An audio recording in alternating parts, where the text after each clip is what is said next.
नमस्कार। भूमि आईएएस के special programme UP special में आपका स्वागत है। जैसा कि आप जान रहे हैं कि हम लोग यूपी स्पेशल की क्लास लगातार आपके साथ शेयर कर रहे हैं।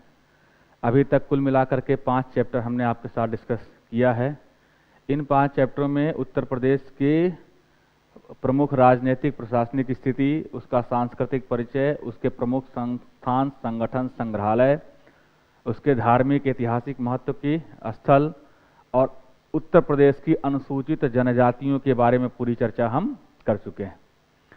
कुल मिलाकर के हम 10 से 11 लेक्चर आपके साथ डिस्कस कर चुके हैं और ये सारे लेक्चर हमारे यूट्यूब चैनल जो भूमि आईएएस के नाम से आपको यूट्यूब पे मिल जाएगा, वहाँ से आप सब्सक्राइब करके इस क्लास को पूरी तरीके से देख सकते हैं और अपनी तैयारी को अच्छे तरीके से तेज धार के साथ आगे बढ़ा सकते हैं।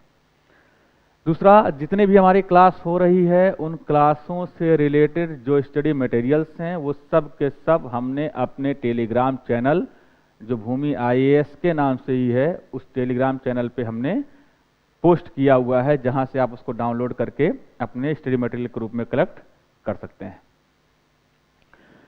जितने भी हमारे लिंक हैं, चाहे वो टेलीग्राम चैनल का हमारा हो, चाहे यूट्यूब चैनल का हो, चाहे हमारे ऐप का हो, या हमारे संस्थान के एड्रेस हों या हमारे संस्थान के कॉन्टैक्ट नंबर हों, ये सारे लिंक आपको हमारे इसी वीडियो के नीचे दिए गए डिस्क्रिप्शन बॉक्स में मिल जाएंगे, जहां विजिट करके सारे माध्यमों से हमसे आप कनेक्ट हो सकते हैं।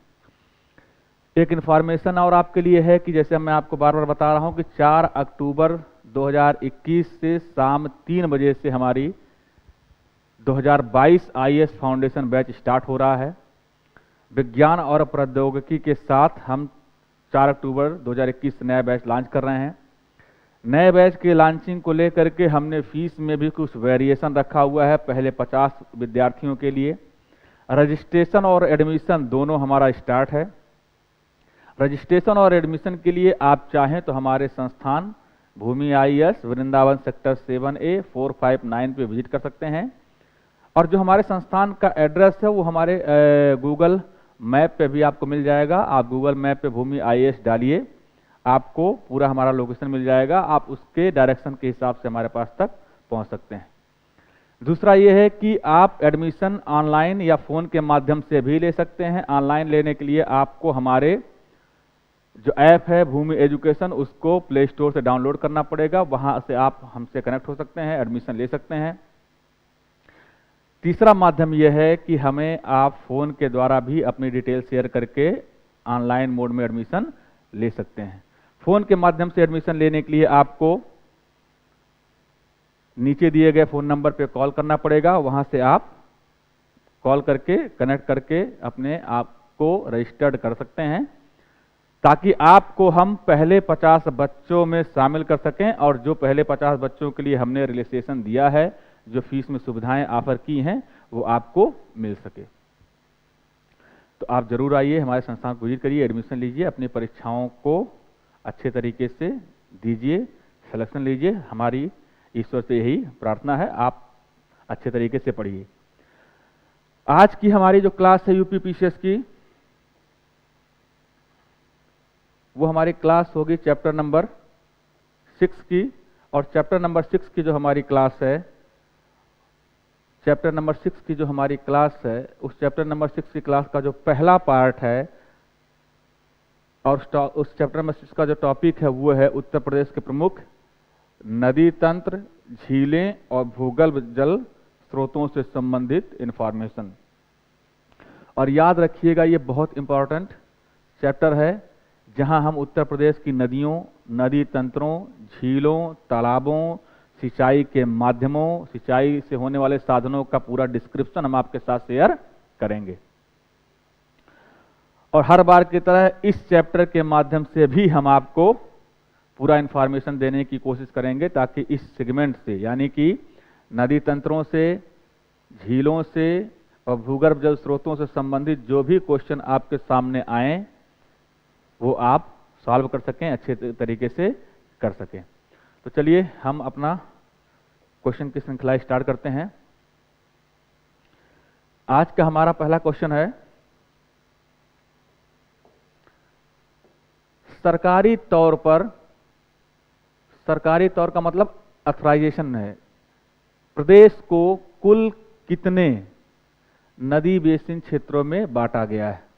नदी बेसिन क्षेत्र का मतलब होता है, बेसिन का मतलब होता है नदी का वह प्रवाहमान क्षेत्र जिससे गुजरते हुए वह उन क्षेत्रों के जल को अपने अंदर समाहित करती है। तो एक नदी अपने जल के स्रोत के रूप में जिन क्षेत्रों से जल को खींचती है, जिन क्षेत्रों से जल को अपने अंदर समाहित करती है, उन सारे क्षेत्रों को नदी बेसिन क्षेत्र बोला जाता है। तो नदी बेसिन क्षेत्र हर नदी का अपना होता है, चाहे वो छोटी हो चाहे वो बड़ी हो।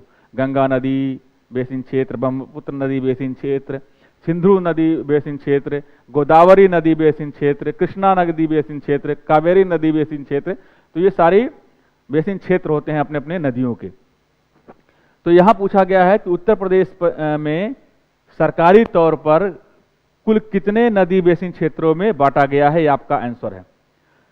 और इसी प्रकार एक क्वेश्चन हमने आपसे पिछले क्लास में पूछा था कि उत्तर प्रदेश को कुल कितने कृषि क्षेत्रों में बांटा गया है, कि कुल कितने कृषि जलवायु क्षेत्रों में बांटा गया है, तो आपने कहा था 9।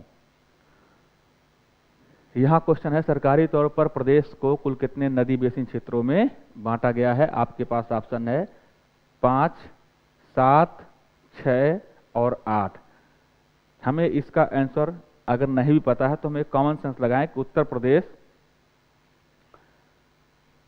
एक बृहद क्षेत्रफल वाला राज्य है, और बृहद क्षेत्रफल वाला राज्य है और जिसमें तटीय, मैदानी और हिमालयी तीनों प्रकार की पठारी, तीनों चारों प्रकार की नदियों का समावेशन होता है। तो इतने बृहद क्षेत्र में और इतने प्राकृतिक नदी बेसिन क्षेत्रों में विस्तृत होने के कारण यहाँ नदी बेसिन क्षेत्रों का जो संख्या होगी वो कहीं ना कहीं दिए गए संख्याओं में सबसे ज़्यादा होगी। तो अगर हमें कॉमन सेंस की बात भी करें तो यहाँ देखी गई संख्याओं में 5, 6, 7 और 8, तो मैं आंसर पर जाना चाहूँगा 8, यानी कि सरकारी तौर पर उत्तर प्रदेश को कुल 8 नदी बेसिन क्षेत्रों में बांटा गया है। चलिए, तो कुल नदी बेसिन क्षेत्र 8 कौन कौन से हैं देखिए। सरकारी तौर पर उत्तर प्रदेश को कुल 8 नदी बेसिन क्षेत्रों में बांटा गया है, और वो 8 नदी बेसिन क्षेत्र कौन कौन से हैं। पहला गंगा, दूसरा यमुना, तीसरा रामगंगा, चौथा गोमती, 5वां घाघरा, 6ठा गंडक, 7वां राप्ती और 8वां सोन नदी बेसिन क्षेत्र। तो याद रखिएगा, बहुत इंपॉर्टेंट है कि सरकारी तौर पे प्रदेश को कुल 8 नदी बेसिन क्षेत्रों में बांटा गया है। कौन कौन से। गंगा, यमुना, रामगंगा, गोमती, घाघरा, गंडक, राप्ती और सोन नदी बेसिन। क्लियर है। तो नदियों से संबंधित कुछ डाटा हम हर क्लास की तरह आज भी शेयर कर रहे हैं आपके साथ। प्रदेश की प्रमुख नदियां कौन कौन सी हैं। गंगा, यमुना, रामगंगा, गोमती, घाघरा, बाकी भी नदियां जो आपको दिया गया है, ठीक है ना। तो प्रमुख नदियां कौन कौन सी हैं। गंगा है, यमुना है, रामगंगा है, गोमती है, घाघरा है। फिर अभी हमने आपसे कहा कि उत्तर प्रदेश की नदियों को प्राकृतिक प्रदेशों के आधार पर भी 3 पार्ट में बांटा गया है। नदी बेसिन क्षेत्र के आधार पर पूरे प्रदेश को 8 नदी बेसिन क्षेत्रों में बांटा गया है, और प्राकृतिक प्रदेश के हिसाब से उत्तर प्रदेश को कुल 3 नदी तंत्रों में बांटा गया है। कौन कौन से। हिमालयी नदी तंत्र, दूसरा मैदानी नदी तंत्र और तीसरा पठारी नदी तंत्र। हिमालयी नदी तंत्र जिनका उद्भव और जिनका विकास हिमालय पर्वत से हुआ है, जो हिमालय से बहते हुए उत्तर प्रदेश में प्रवेश करती हैं, उनको हिमालयी नदी बोलते हैं। और हिमालयी नदियां सदा नीरा नदियों के रूप में होती है, क्योंकि यहाँ साल भर पानी का प्रवेश रहता है। क्योंकि गर्मी के मौसम में गर्मी के मौसम में हिमालय के पिघलने से यहाँ पानी मिलता है, और बरसात के मौसम में पानी बारिश होने के कारण यहाँ मिलता है। तो इन नदियों में, हिमालयी नदियों में, नदियाँ सदा नीरा होती हैं, और इनका जो प्रवाह क्षेत्र होता है, बेसिन क्षेत्र होता है, वो काफी वृहद भी होता है। ज्योग्राफी में जब नदी वाला सेगमेंट हम पढ़ेंगे तो नदियों का पूरा विकास, हिमालयी नदियां क्या होती हैं, प्रायद्वीपीय नदियां क्या होती हैं, दोनों में क्या डिफरेंस है, कौन डेल्टा बनाएंगी, कौन एस्चुरी बनाएंगी, इनकी हम चर्चा करेंगे। तो हिमालयी नदियां डेल्टा बनाती हैं। डेल्टा का मतलब होता है कि जहां नदियां गिरती हैं, जो नदियों का गिरने का समापन क्षेत्र, वहां कुछ गाद गिरने से ऐसी स्थिति बन जाती है। तो ये डेल्टा जैसी स्थिति बनती है, इसके कारण यहाँ डेल्टा का निर्माण होता है। और इसी डेल्टा के निर्माण करने के कारण जो कुछ नदियां हैं वो कहा जाता है कि ये डेल्टा निर्माण करने वाली नदियां हैं। जैसे गंगा डेल्टा का निर्माण करती है कहाँ? बंगाल की खाड़ी है में, बे ऑफ बंगाल में। तो डेल्टा क्या होते हैं, एस्चुरी क्या होते हैं, इनकी चर्चा हम करेंगे ज्योग्राफी क्लास में, क्योंकि अगर यहाँ करने लगे तो ये क्लास काफ़ी लंबी जाएगी। अभी हमें फोकस करना है अपने प्री के एग्जाम पे, जिसमें हम उत्तर प्रदेश रिजल्ट कंप्लीट कर रहे हैं। तो हिमालयी नदियाँ पहला है, जिसमें है गंगा, यमुना, गंडक, शारदा, घाघरा, सरयू, राप्ती, बूढ़ी राप्ती, रोहिणी, रामगंगा, हिंडन, अरिजा कोसी, बाणगंगा। ये वो प्रमुख नदियां हैं जिनका प्रदेश में प्रवाह है और जो हिमालयी नदियों के रूप में जानी जाती हैं।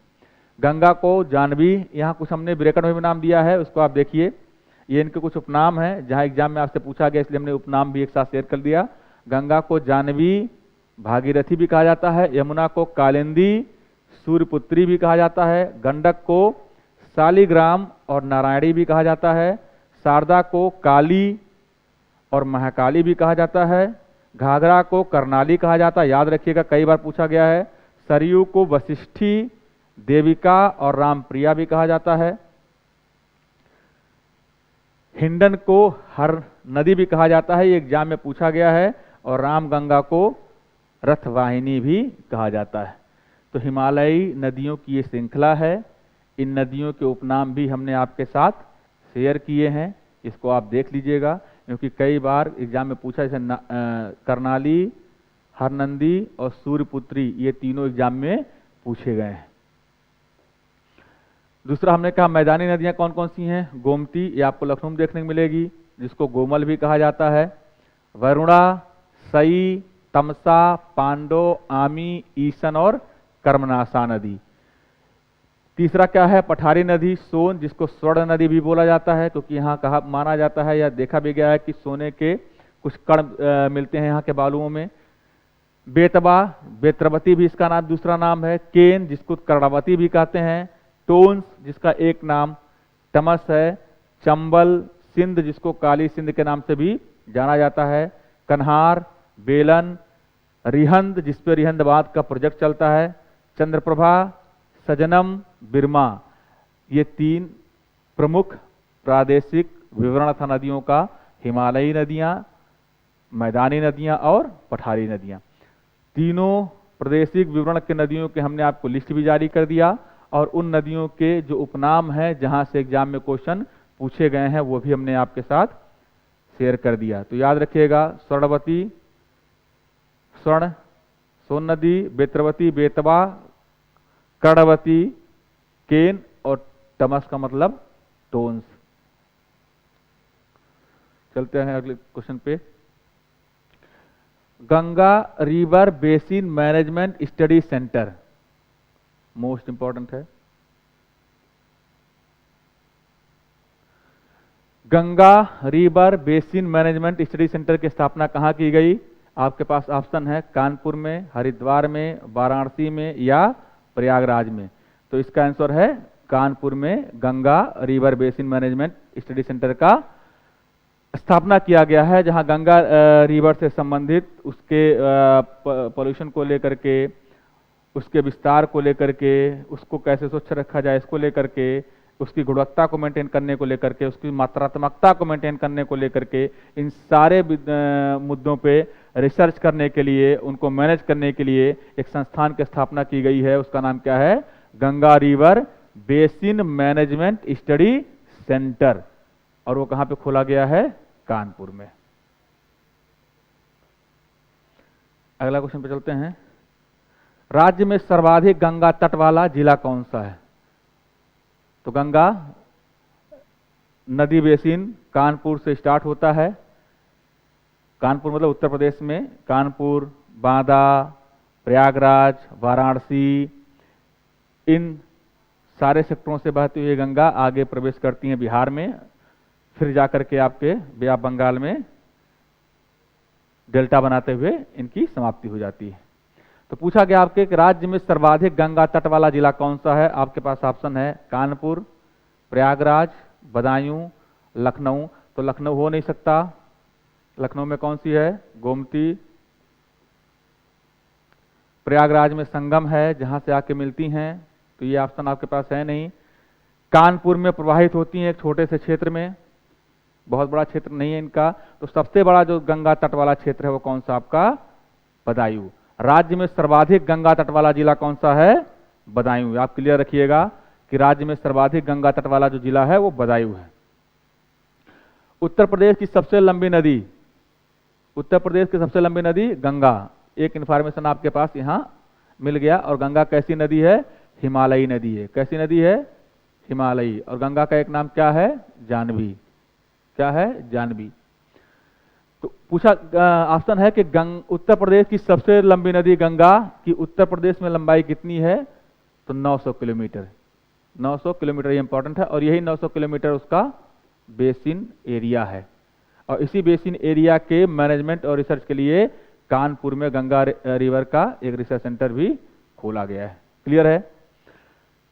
तो पहला इंफॉर्मेशन, उत्तर प्रदेश की सबसे लंबी नदी कौन सी है, गंगा। कितनी लंबी है, 900 किलोमीटर। ये डाटा है, इसको वेरीफाई कर लीजिएगा। 900 किलोमीटर। प्रदेश में गंगा नदी बहती है कहां कहां पे, 28 जिलों से होकर गुजरती है। मोस्ट इंपॉर्टेंट है, प्रदेश में जो गंगा नदी है उत्तर प्रदेश के कुल 75 में से 28 जिलों से होकर बहती है गंगा नदी। राज्य में सर्वाधिक 133 किलोमीटर गंगा तट वाला जिला कौन सा है, बदायूं। तो याद रखिएगा, राज्य में सर्वाधिक गंगा तट किसके पास है, बदायूं के पास है। और कुल कितना किलोमीटर है, 133 किलोमीटर। रामगंगा, यमुना, टोंस, वरुणा, अस्सी, गोमती, सरयू, गंडक, कोसी, कर्मनासी, बागमती, ये सब क्या हैं, गंगा की सहायक नदियां हैं। ये आपसे एग्जाम में पूछा जाएगा, तो आप क्लियर रखिएगा कि गंगा की सहायक नदियां कौन कौन सी हैं। रामगंगा, यमुना, टोंस, वरुणा, अस्सी। इन्हीं वरुणा, अस्सी दोनों नदियों के नाम पे मिलाकर के वाराणसी बना है। गोमती, सरयू, जिसको घाघरा भी कहते हैं, गंडक, कोसी, कर्मनासी और बागमती, ये प्रमुख नदियां हैं जो गंगा की सहायक नदियों के रूप में प्रसिद्ध हैं, जहां से क्वेश्चन आपके एग्जाम में बने। अगला क्वेश्चन है, केंद्र सरकार द्वारा गंगा नदी को राष्ट्रीय नदी का दर्जा कब दिया गया। तो राष्ट्रीय नदी का दर्जा किसको मिला है, गंगा नदी को किसने दिया है, केंद्र सरकार को। तो एक बात क्लियर हो गई कि राष्ट्रीय नदी का दर्जा देने का अधिकार किसके पास है, केंद्र सरकार के पास है। और केंद्र सरकार ने किसको राष्ट्रीय नदी का दर्जा दिया है, गंगा को। क्लियर है। और गंगा कैसी नदी है, हिमालयी नदी है। अभी हमने आपको बताया कैसी नदी है, हिमालयी नदी है। और गंगा कितने जिलों से बहती है, उत्तर प्रदेश के 28 जिलों से होकर बहती है। गंगा नदी का दूसरा नाम क्या है, जानवी। गंगा नदी के सर्वाधिक तट वाला उत्तर प्रदेश का कौन सा जिला है, तो बदायूं। और गंगा रिवर को लेकर के जो रिसर्च सेंटर बनाया गया, कहाँ बनाया गया है, कानपुर में। ये चीजें हम आपके लिए इसलिए लिख रहे हैं क्योंकि आप ऐसे रिवाइज करिए और याद रखिए।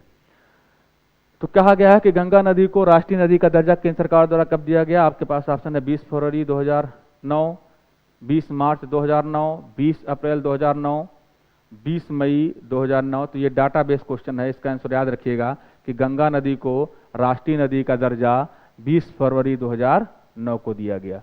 तो 20 फरवरी 2009 को किस नदी को राष्ट्रीय दर्जा दिया गया, गंगा नदी को केंद्र सरकार के द्वारा दिया गया। गंगा नदी उत्तर प्रदेश के कितने जिलों से बहती है, 28 जिलों से। गंगा नदी का तट वाला सर्वाधिक जिला कौन सा है, बदायूं। गंगा नदी को लेकर के, रिवर बेसिन को लेकर के जो रिसर्च और मैनेजमेंट सेंटर बनाया गया, कहाँ बनाया गया, कानपुर में बनाया गया। क्लियर है। चलिए आगे बढ़ते हैं। अगला क्वेश्चन, रिवर फ्रंट डेवलपमेंट परियोजना। तो रिवर फ्रंट से आपको आंसर दिख ही गया होगा, किस नदी पर चलाई जा रही है। ऑप्शन आपके पास है Ganga, Gomti, Yamuna, Hindon. River front development परियोजना का उद्देश्य यह है कि नदी के किनारे किनारे ऐसे विकास करना कि वह स्वच्छता को भी मेंटेन रख सके, सौंदर्य को भी मेंटेन रख सके, और इन दोनों के माध्यम से पर्यटन क्षेत्र को, नदीय पर्यटन क्षेत्र को विकसित किया जा सके। और नदी पर्यटन क्षेत्र को विकसित करते हुए नदियों को इस प्रकार से डेवलप किया जाए कि उनसे जो रेवेन्यू जनरेट हो, उस रेवेन्यू से उन नदियों का निरंतर विकास संचालित किया जाता रहे। तो रिवर फ्रंट डेवलपमेंट जो परियोजना है वो आपको पता ही होगा कि रिवर फ्रंट डेवलपमेंट परियोजना कहाँ पे है? लखनऊ में। लखनऊ में कहाँ है? गोमती नगर एरिया में। और गोमती नगर एरिया में कौन सी नदी है? गोमती। तो रिवर फ्रंट डेवलपमेंट परियोजना जो चलाया जा रहा है उत्तर प्रदेश में, वो गोमती नदी पर चलाया जा रहा है। तो इसका आंसर हो जाएगा बी। ठीक है। रिवर फ्रंट डेवलपमेंट परियोजना चलाई जा रही है कहाँ? लखनऊ में, गोमती नगर नदी पर। लंदन के टेम्स की तरह, याद रखिएगा, लंदन के टेम्स की तरह गोमती नदी का चैनलाइजेशन व सौंदर्यीकरण किया जा रहा है। कहाँ? लखनऊ में। क्लियर है? तो पहला इंफॉर्मेशन ये हुआ कि रिवर फ्रंट डेवलपमेंट परियोजना कहाँ संचालित की जा रही है? लखनऊ में। किस नदी पर? गोमती नदी पर। दूसरा, तीसरा क्वेश्चन क्या बनेगा कि लंदन के टोन्स नदी के तर्ज पर उत्तर प्रदेश के किस जिले में नदी का चैनलाइजेशन व सौंदर्यीकरण प्रोग्राम चलाया जा रहा है? तो आप कहेंगे लखनऊ जिले में।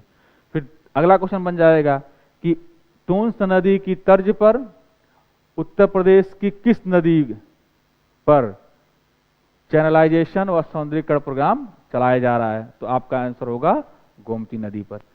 क्वेश्चन उल्टा भी पूछा जा सकता है कि उत्तर प्रदेश के लखनऊ स्थित गोमती नदी पर चैनलाइजेशन और सौंदर्यीकरण परियोजना किस नदी के तर्ज पर चलाया जा रहा है?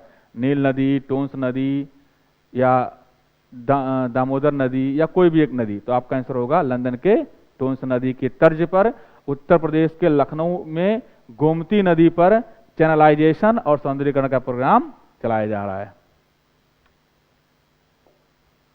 चलते हैं अगले क्वेश्चन पे। ये क्वेश्चन हम पिछले क्लास में भी डिस्कस कर चुके हैं। सूची 1 सूची 2 का क्वेश्चन है।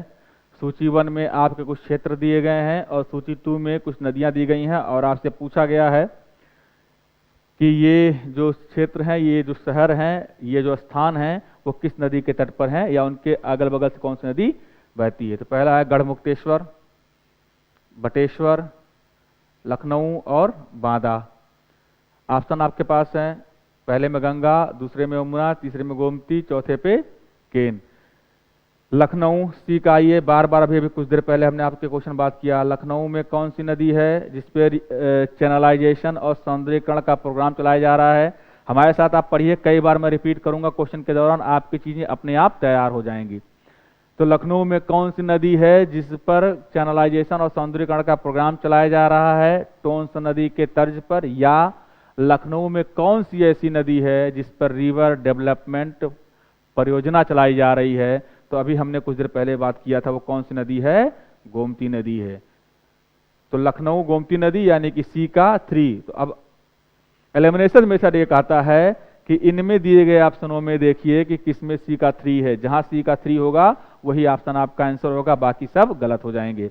तो ऑप्शन ए में सी का 3 है, नहीं, तो ऑप्शन ए आपका आंसर नहीं हो सकता। ऑप्शन बी में सी का 3 है, हाँ है, तो ऑप्शन सी आपका आंसर, बी आपका आंसर हो सकता है। ऑप्शन सी में सी का 3 है, नहीं, तो ऑप्शन सी भी आपका आंसर नहीं हो सकता है। ऑप्शन डी में सी का 3 है या नहीं, तो हाँ है, तो ऑप्शन डी भी आपका आंसर हो सकता है। यानी कि अब आपके पास दो ही ऑप्शन है, या तो बी या तो डी, इन्हीं दोनों में से कोई आपका एक आंसर हो सकता है। कल की क्लास में हमने बोला था, कल की क्लास में क्या, इसके पहले भी 2-3 बार मैं बोल चुका हूं, बटेश्वर एक जगह है, बटेश्वर एक जगह है जहां पशु मेला लगता है। हमने पिछली क्लास में बात किया था, बटेश्वर एक जगह है जहां पशु मेला लगता है, और इस पशु मेले का नाम इसी जगह के नाम पर है, उसको बोला जाता है बटेश्वर मेला। और हमने आज से पिछली क्लास में कई बार डिस्कस कर चुका हूं कि बटेश्वर में पशु मेला लगता है और उसको बटेश्वर मेला कहते हैं। और ये बटेश्वर कहाँ है? आगरा में। कहाँ है? आगरा में। और हमने पिछली क्लास में बताया था आगरा में कौन सी नदी है? यमुना नदी है। आगरा में कौन सी नदी है? यमुना नदी। इसका मतलब बटेश्वर किसके किनारे है? यमुना नदी के किनारे है। तो बटेश्वर यमुना नदी के किनारे है, यानी कि बी का 2। तो आप देखिए बी का 2 कहाँ पे है। अब दो ही ऑप्शन आपके पास है, या तो बी या तो डी। तो ऑप्शन बी में बी का 2 है, यस। ऑप्शन बी में बी का 2 है, तो ऑप्शन बी आपका आंसर हो सकता है। ऑप्शन सी में बी का 2 है, नहीं। डी में बी का 2 है, नहीं। तो ऑप्शन डी आपका आंसर नहीं हो सकता। इसका मतलब इस क्वेश्चन का आंसर क्या हो जाएगा? बी। बी का मतलब क्या? गढ़मुक्तेश्वर कहाँ है? गंगा। बटेश्वर कहाँ है? लखनऊ, सॉरी यमुना।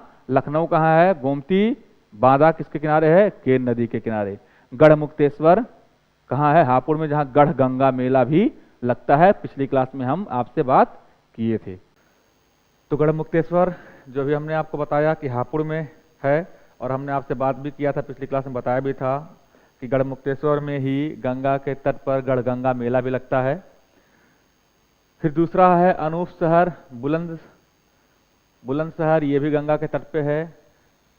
बबराला, संभल, कच्छला घाट, बदायूं, फतेहगढ़, फर्रुखाबाद, बिल्लौर, कानपुर नगर, बिट्ठूर, कानपुर नगर, बक्सर, उन्नाव, डलमऊ, रायबरेली, काला कांकर, प्रतापगढ़, श्रृंगवेरपुर, प्रयागराज, सिरसा, प्रयाग, मिर्जापुर, चुनार, मिर्जापुर, वाराणसी, सैदपुर, गाजीपुर, शेरपुर, बलिया, ये सारे वो शहर हैं, वो जगह हैं, वो स्थल हैं, वो डिस्ट्रिक्ट हैं जो गंगा के तट पर स्थित हैं। तो गंगा के तट पर जो स्थित शहर हैं वो हमने आपको यहाँ बताया।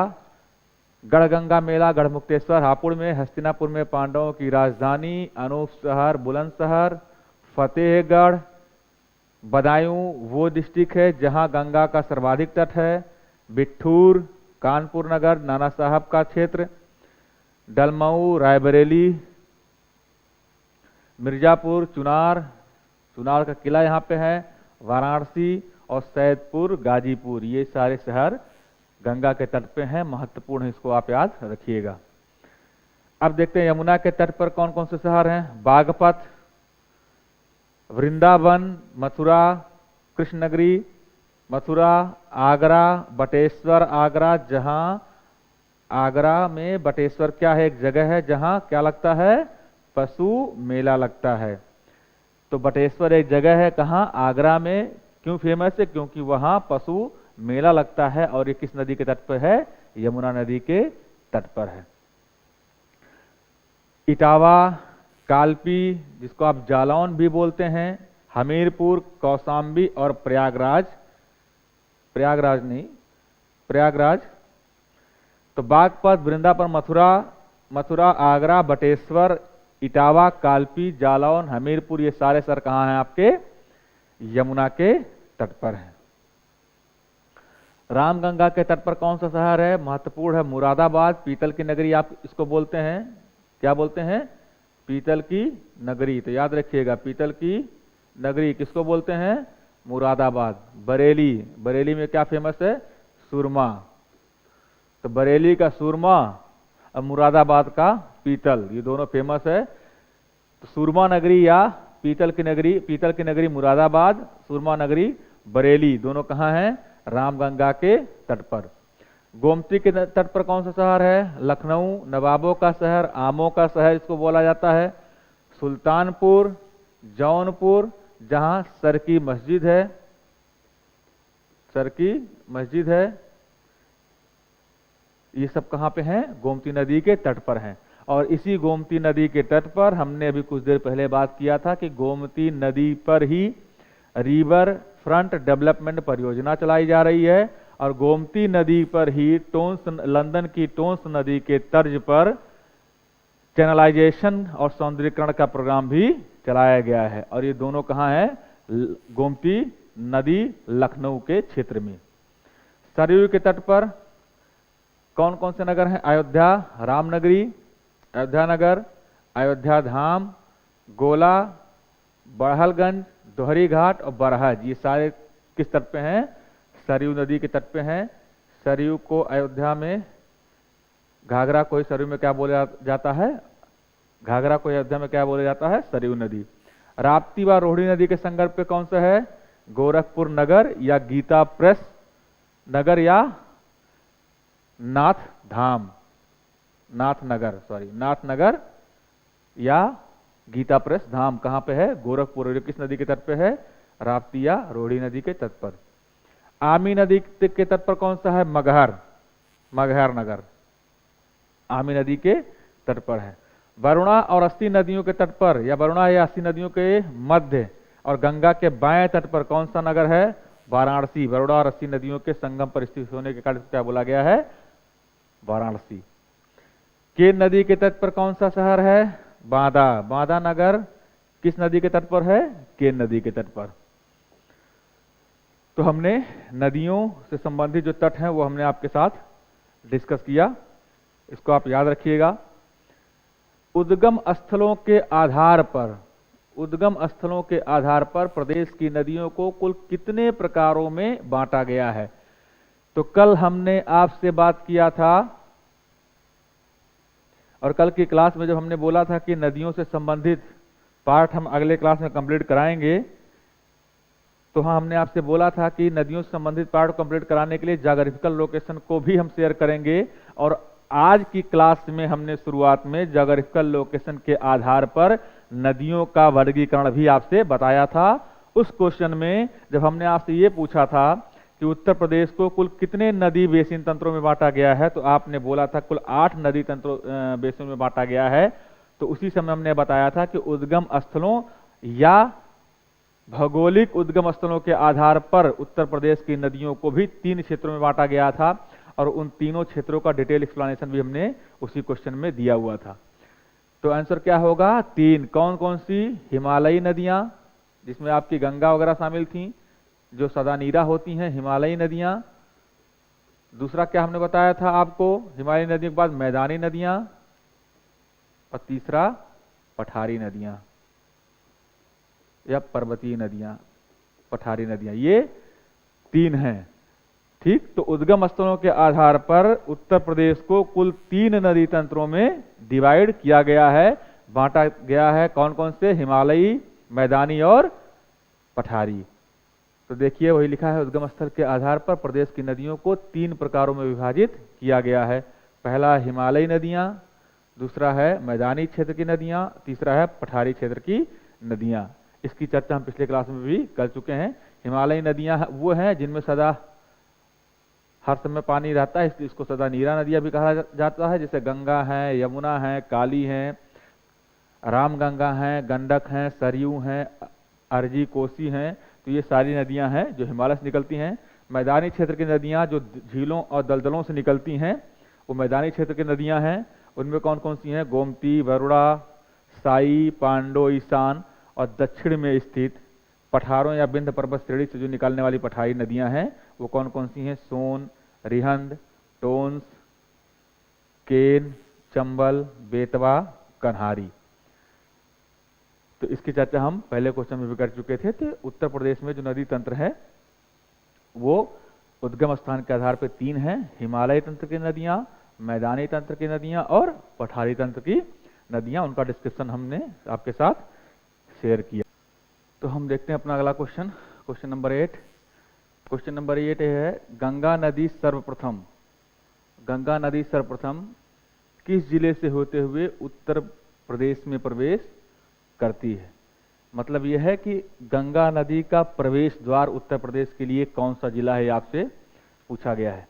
तो जब कुछ सवाल ऐसे आते हैं तो आपको उसमें थोड़ा सा कॉन्सेप्ट लगाना चाहिए। अगर आप कॉन्सेप्ट लगाइए तो हिमालय से निकल के पहले उत्तराखंड में आएंगी, उत्तराखंड से निकलते हुए बहते हुए उत्तर प्रदेश में प्रवेश करेंगी। तो ये जो 4 नाम आपको दिए गए हैं, इन 4 नामों में से आपको ये देखना पड़ेगा कि कौन सा नाम, कौन सा जिला, कौन सा स्थान ऐसा है जिसकी निकटता उत्तराखंड के पास है या जिसकी निकटता उत्तराखंड की तरफ है। वहां आंसर सही होने की संभावनाएं आपकी बढ़ जाएंगी। जैसे मान लीजिए मुझे नहीं पता तो मैं ऑप्शन पे जाऊं, पहला है बिजनौर, दूसरा है बलिया, तीसरा आगरा, चौथा नोएडा। आगरा में हम जानते हैं आगरा का संबंध किससे है? यमुना से है। और आगरा कहाँ है ये भी आपको पता है, तो ये ऑप्शन हो नहीं सकता। बलिया गोरखपुर के आगे का क्षेत्र है, बलिया गोरखपुर के आगे का क्षेत्र है, इसका मतलब ये क्षेत्र वो है जहां गंगा बहुत काफी दूर ट्रेवल करके पहुंचती हैं। ये प्रवेश द्वार से बहुत दूर का क्षेत्र है, तो ये ऑप्शन आपका हो नहीं सकता। नोएडा का क्षेत्र दिल्ली के आसपास का है, तो ये क्षेत्र आपका हो नहीं सकता, तो ऑप्शन क्या बचता है? बिजनौर। ऑप्शन क्या बचता है? बिजनौर। तो ऑप्शन इसका आंसर क्या हो जाएगा? ए, बिजनौर। गंगा नदी सर्वप्रथम किस जिले से होते हुए उत्तर प्रदेश में प्रवेश करती है? तो ऑप्शन हो जाएगा आपका बिजनौर, क्योंकि उत्तराखंड से बहते हुए फिर उत्तर प्रदेश में प्रवेश करती है गंगा। तो गंगा का प्रवेश द्वार उत्तर प्रदेश के लिए कौन सा शहर है आपका? बिजनौर। चलिए इसका एक्सप्लेनेशन देखते हैं। उत्तराखंड में बहती हुई, देखिए यही लिखा हुआ, उत्तराखंड में बहती हुई गंगा उत्तर प्रदेश में, उत्तराखंड से बहती हुई गंगा उत्तर प्रदेश में सर्वप्रथम बिजनौर जिले में प्रवेश करती हैं। कहां प्रवेश करती हैं? बिजनौर जिले में। और राज्य में बहते हुए इसमें बाईं ओर से, ये भी हमने पिछले क्लास, इसी क्लास के पिछले क्वेश्चन में डिस्कस कर चुका हूं मैं कि गंगा के दाएं और बाएं तट की सहायक नदियां कौन सी हैं। बाईं ओर से रामगंगा, गोमती, घाघरा आदि नदियां तथा दाईं ओर से यमुना, टोंस, चंद्रप्रभा, कर्मनासा आदि नदियां मिलती हैं। दाईं बाईं का मतलब ये है कि जैसे आप इसको समझिए कि ये गंगा नदी है,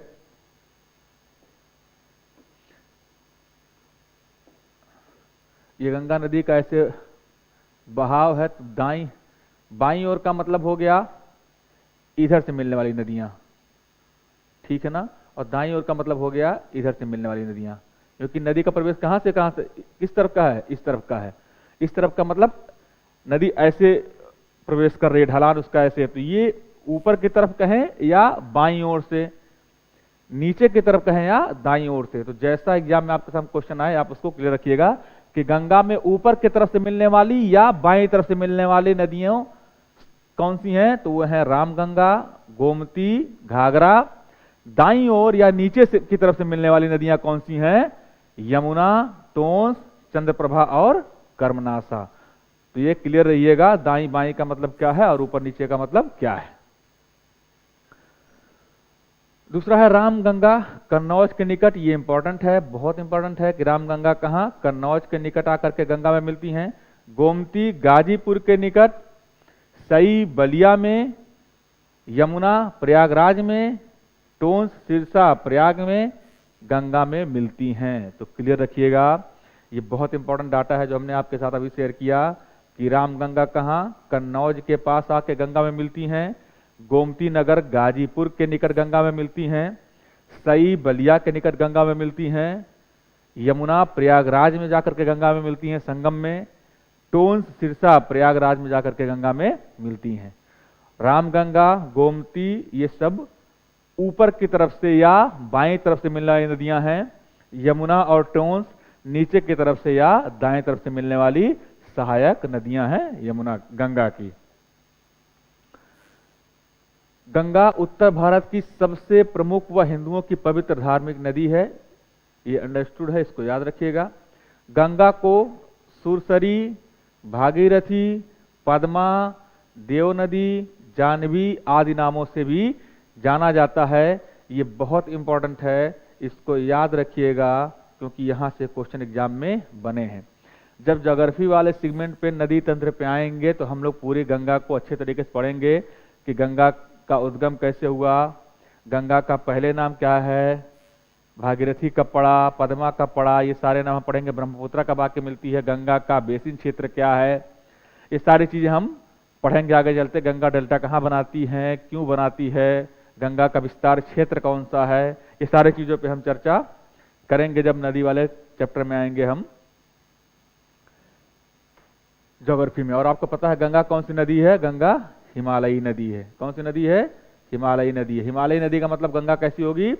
सदा नीरा नदी होगी। क्लियर है? तो आप याद रखिएगा नाम सुरसरी, भागीरथी, पद्मा, देवनदी और जाह्नवी, ये आपके महत्वपूर्ण नाम है जिनको उपनाम की तरह गंगा के लिए प्रयोग किया जाता है। भागीरथी का उद्गम उत्तराखंड के केदारनाथ के समीप स्थित गंगोत्री ग्लेशियर के गोमुख नामक स्थान से होता है। तो भागीरथी जो प्रमुख धारा है गंगा की, उसका उद्गम कहां से होता है? उत्तराखंड के गंगोत्री ग्लेशियर से होता है। तो गंगोत्री ग्लेशियर से ही गंगा का उद्गम माना जाता है। अब देखते हैं आज का अपना सेकंड लास्ट क्वेश्चन हमारा है, इस नदी का कुछ कथन दिए गए हैं और आपसे पूछा गया है कि ये कथन को रिलेट करने वाला या इस कथन से संबंधित नदी कौन सी है। इस नदी का उद्गम उत्तरकाशी स्थित हिमनद से है। प्रदेश में इस नदी का प्रवेश सहारनपुर के फैजाबाद नामक स्थान से, याद रखिएगा फैजाबाद अयोध्या वाला नहीं, सहारनपुर के फैजाबाद नामक स्थान से है। हिंडन इसकी प्रमुख सहायक नदी है। ये 3 स्टेटमेंट है और आपसे पूछा गया है कि उपरोक्त कथन से संबंधित नदी तंत्र निम्न में से कौन सा है। तो पहला ऑप्शन है गंगा, दूसरा ऑप्शन है यमुना, तीसरा ऑप्शन है गोमती, चौथा ऑप्शन है घाघरा। तो इस क्वेश्चन को आप 2 तरीके से कर सकते हैं। पहला, अगर हम ऑप्शन पे जाएं गंगा, तो अभी हमने क्या कहा, कुछ देर पहले हमने पढ़ा गंगा का उद्गम कहाँ होता है, गंगोत्री से, गोमुख से, तो ये गंगा आंसर हो नहीं सकता। गोमती की हम चर्चा कहाँ से सुनते हैं, लखनऊ से। और ये हिंडन कहाँ है, गाजियापुर के पास,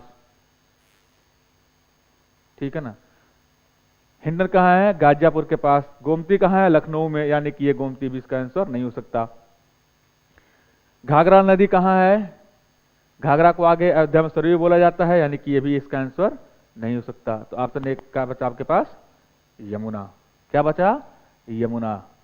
तो इस तीनों कथन का जो आंसर होगा वो ऑप्शन होगा बी। और अगर क्वेश्चन के ऑप्शन के हिसाब से जाए तो हिंडन गाजीपुर में, हिंडन सहायक नदी किसकी है, यमुना की। तो इस क्वेश्चन का आंसर क्या हो जाएगा 9 का बी। अब यहाँ यमुना नदी से संबंधित कुछ हमने डिटेल आपके साथ शेयर किया है।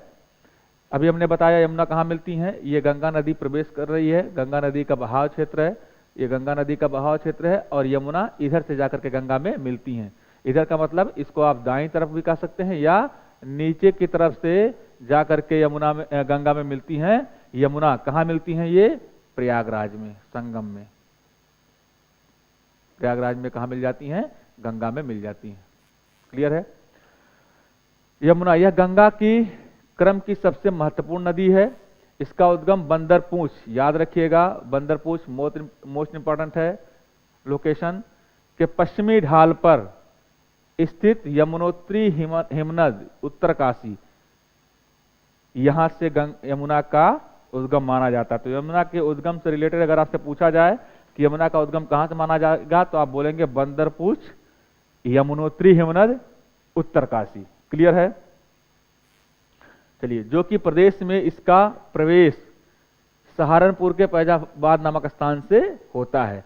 तो जैसे गंगा का प्रवेश द्वार बिजनौर, उसी तरह यमुना का प्रवेश द्वार सहारनपुर का फैजाबाद। क्लियर है। इसमें नोएडा के पास बाईं ओर, अब बाईं ओर का मतलब आप क्लियर हैं, बाईं ओर का मतलब क्या, बाईं ओर का मतलब यही कि अगर नदी ऐसे, यमुना ऐसे ढलान की तरफ, यमुना का ये ढलान है, तो बाईं ओर का मतलब ऊपर से मिलने वाली नदियां, दाईं ओर का मतलब नीचे से मिलने वाली नदियां। क्लियर है। बाईं दाईं का मतलब, चलिए, इसमें नोएडा के पास, किसके पास, नोएडा के पास बाईं ओर से हिंडन, इटावा औरैया जालौन के बॉर्डर पर स्थित पंचनद नामक स्थान पर, दाईं ओर से बेतवा, बांदा के पैलानी व भोजहा के निकट दाईं ओर से केन, ये नदियां मुख्य सहायक नदियों के रूप में यमुना में मिलती हैं। तो नोएडा के पास हिंडन, इटावा और जालौन के बॉर्डर पर पंचनद, और बांदा के पैलानी और भोजपुर के निकट केन, ये सारी नदियां आकर के मिलती हैं यमुना में। तो यमुना की सहायक नदियों में कौन कौन सा आपको हो गया, हिंडन हो गया, कौन कौन सी हो गई, हिंडन हो गई, फिर आपकी बेतवा हो गई, और फिर आपकी केन हो गई। ये महत्वपूर्ण सहायक नदियां हैं जो यमुना में आकर के मिलती हैं। यह बृहद चाप के आकार में प्रदेश के 20 जिलों में बहती हुई प्रयागराज में गंगा से मिल जाती है। इसकी लंबाई 1376 किलोमीटर है। गंगा उत्तर प्रदेश के कुल कितने जिलों में बहती है, कल हमने आपको बताया था, गंगा उत्तर प्रदेश के कुल 28 जिलों से बहती है। और गंगा का सबसे सर्वाधिक तट वाला जो जिला है वो कौन सा है, आपने पढ़ाया था, बदायूं। ठीक। तीसरा, यमुना कितने जिलों से बहती है? 20 जिलों से, और बृहद चाप का निर्माण करती है और प्रयागराज में जाकर के गंगा में समाहित हो जाती है, गंगा से मिल जाती है। और यमुना की जो सहायक नदियां कौन कौन सी हैं? केन है, बेतवा है और हिंडन है। यमुना कहां से निकलती है? यमुनोत्री ग्लेशियर उत्तरकाशी के बंदरपूछ नामक स्थान से। यमुना का प्रवेश द्वार कौन सा है? सहारनपुर का फैजाबाद। क्लियर है? अब हम आज बढ़ते हैं आज के अपने अंतिम सवाल पर। हमारा अंतिम सवाल है कि शारदा के नाम से प्रसिद्ध नदी कौन सी है? तो हम इसकी चर्चा पीछे कई सवालों में कर चुके हैं आज ही, कि शारदा के नाम से काली नदी को जाना जाता है। क्लियर है? तो शारदा के नाम से जो नदी प्रसिद्ध है वो काली नदी है, इसको आप क्लियर रखिएगा। तो इसी के साथ हमारा आज का जो चैप्टर है, चैप्टर नंबर 6, उसका पहला पार्ट कंप्लीट हुआ। नदी तंत्र और झीलों के माध्यम से जो हम आपको कंप्लीट कराना चाह रहे हैं, उसमें आज हम पहले चैप्टर में नदियों से संबंधित जो महत्वपूर्ण नदियां हैं उसकी हमने आपसे चर्चा की। जैसे हमने चर्चा किया कि उत्तर प्रदेश को कुल कितने नदी बेसिन क्षेत्रों में बांटा जाता है, तो आपने कहा 8। फिर हमने आपसे चर्चा किया कि उत्तर प्रदेश को उद्गम स्थल के आधार पर कुल कितने नदी तंत्र में बांटा जाता है, तो आपने कहा 3। पहला हिमालयी नदी तंत्र जो सदा नीरा है, दूसरा मैदानी नदी क्षेत्र जो दलदली क्षेत्रों या झीलों से निकलती हैं, तीसरा पठारी नदी क्षेत्र जो पठारों या विंध्याचल क्षेत्रों से निकलती हैं। उसी तरह फिर हमने कुछ गंगा यमुना नदियों की चर्चा की। हमने बताया गंगा आपके कहाँ से निकलती हैं? गंगोत्री हिमालय से। फिर हमने आपसे चर्चा किया कि गंगा की जो मुख्य धारा भागीरथी वो भी गंगोत्री हिमालय से निकलती है। आगे चल के वो कर्णप्रयाग देवप्रयाग में मिलते हुए फिर गंगा, फिर पद्मा के नाम से आगे बढ़ते हुए बे ऑफ बंगाल में डेल्टा बना करके समाहित हो जाती हैं। फिर हमने आपको बताया कि गंगा नदी उत्तर प्रदेश के 28 जिलों से बहती है। गंगा नदी को राष्ट्रीय नदी का दर्जा कब दिया गया, ये सारी चीज़ हमने बात की। फिर उसी तरह हमने यमुना नदी के बारे में बात की कि ये यमुनोत्री ग्लेशियर से, हिमनस से, बंदरपूछ स्थान से निकलती हैं, प्रयागराज में जाकर के ये गंगा नदी में समाहित हो जाती हैं। तो आज की क्लास में नदी तंत्रों से संबंधित जो महत्वपूर्ण क्वेश्चन से हमने आपके साथ शेयर किया और साथ ही उनकी पूरी डिटेल हमने आपके साथ साझा किया। आज की क्लास का जो PDF मटेरियल है वो हमारे टेलीग्राम चैनल भूमि IAS में मिल जाएगा, जिसका लिंक आपको नीचे दिए गए डिस्क्रिप्शन बॉक्स से मिल जाएगा। ऐसे ही आप हमारे साथ बने रहिए, क्योंकि आप जितने अच्छे तरीके से हमारे साथ बने रहेंगे, हम उससे अच्छे तरीके से उतनी ही ज़्यादा ऊर्जा के साथ आपके साथ हम चीज़ों को शेयर करेंगे, आपके साथ हम अपनी बात रखेंगे, आपके साथ हम क्लास को कंटिन्यू बनाए रखेंगे। तो पढ़िए इसको अच्छे से। कहीं कोई कन्फ्यूजन होती है, कोई प्रॉब्लम होती है, तो आप हमसे मिल सकते हैं। अपनी पढ़ाई को अच्छे तरीके से कंटिन्यू करिए। एग्जाम बहुत तेज पास आ रहा है। स्वस्थ रहिए, पढ़ते रहिए, प्रसन्न रहिए, क्योंकि प्रसन्न रहना पढ़ाई के लिए बहुत जरूरी है। ठीक है मित्रों, मिलते हैं कल अपने हम नए क्लास में। तब तक के लिए धन्यवाद।